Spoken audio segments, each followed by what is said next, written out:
Bonjour à tous et bienvenue sur boursicoté.com pour cette nouvelle analyse technique Forex et matières premières. Et donc suite à la rupture ici haussière de la zone des 1.19, on avait déjà observé hier une réintégration des cours sous ce niveau. Et bien on a confirmé, puisqu'après être revenu ici sous ce niveau, et bien on s'est même affranchi de la moyenne mobile 20 exponentielle avec un contact sur la bande de Bollinger inférieure. Donc on est en train ici d'invalider la poursuite de cette dynamique haussière qui avait permis justement au franchissement de la zone des 1.19. Alors on est toutefois revenu ici, on s'est approché de la zone des 1.18. D'un point de vue global, on reste dans une dynamique haussière, puisqu'on a tout de même inscrit un nouveau plus haut significatif.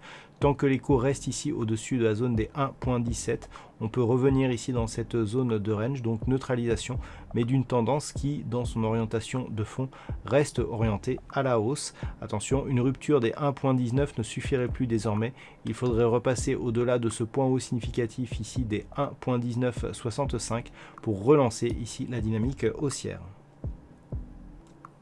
Et puis sur le câble, la paire livre sterling contre dollar américain, là aussi on a invalidé donc l'extension de Fibonacci, puisque le franchissement ici de la zone des 1,3160 a vu un retour sous cette zone. Alors toutefois on a un peu plus de dynamique sur cette paire de devises, puisque on peut constater que déjà qu'il n'y a pas de contact ici avec la bande de Bollinger inférieure et que les cours reprennent avec dynamique et recassent ici ce niveau à la hausse. Donc maintenant, pour relancer la dynamique haussière, il faudrait un petit peu comme sur la paire de devises euro-dollar, repasser ici au-delà des 1.3260. On reste toutefois dans une dynamique de fond qui reste orientée à la hausse. On a eu inscription d'un nouveau plus haut significatif. Cette phase de consolidation n'a pas cassé de point bas significatif.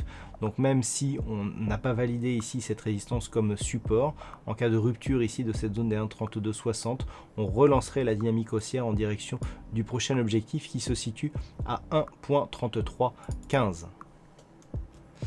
Et puis sur l'or, il semblerait qu'au final, le franchissement de la zone des 1980 $ l'once à la hausse n'est pas tenu. On avait validé ici cette zone comme un niveau de support.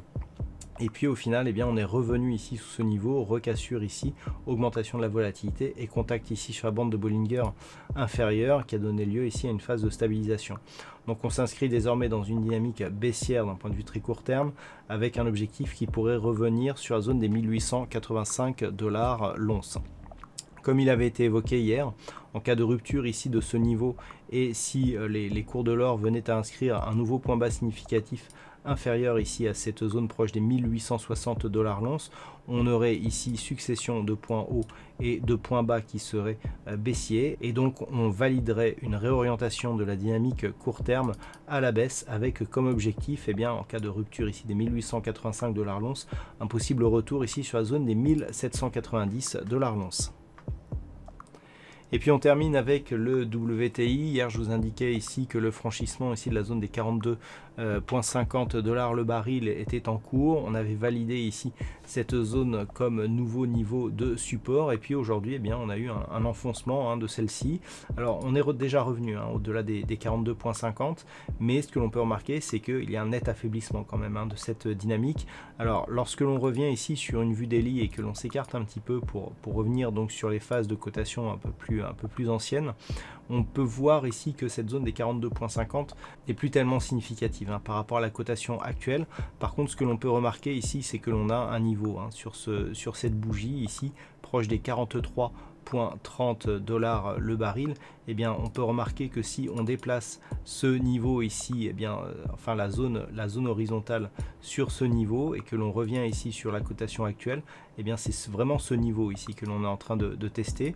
Donc je vous propose de repositionner ici cette zone horizontale sur ce niveau des 43,30 qui correspond donc à un précédent point bas significatif qui, je le rappelle, avait été précurseur de la phase de baisse que nous avions connue sur ce WTI, puisque on avait eu ici cassure des 51, test ici de cette zone des 43,30, rebond technique et donc cassure et donc ouverture de gap, et les cours avaient donc connu cette séance un peu folle où on était venu ensuite sur des cotations négatives. Donc depuis on a bien rebondi. Cette zone des 43,30, on ne sait pas encore si elle va être significative, mais il semblerait que la cassure des 42,50 elle ne le soit vraiment pas. Donc on va observer ici si cette zone des 43,30 est plus importante pour l'évolution du WTI. Ce qui est sûr, c'est que si on arrive à casser ici d'une manière pérenne ce niveau, eh bien on aura comme objectif un retour sur la zone des 51 $ le baril. Voilà donc ce que l'on peut dire sur cette analyse technique Forex et matières premières. Passez une bonne soirée et on se retrouve dès demain pour d'autres analyses techniques, toujours sur le site boursicoté.com.